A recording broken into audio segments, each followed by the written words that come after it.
Malagkit na niyog yung hinahalo sa biko. Ito yun. Masarap ipalaman to eh. Ito yung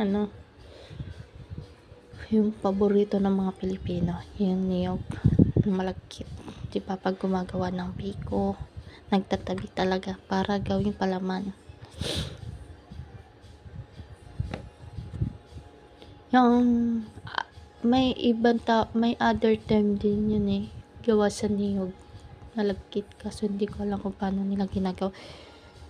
Coconut jam yun eh. May pagkakahawig gawa din sa niyog yun. Coco jam. Ito malagkit palaman. Ito yung inaano sa biko. Mamaya isama ko sa video mamaya kung paano gawin.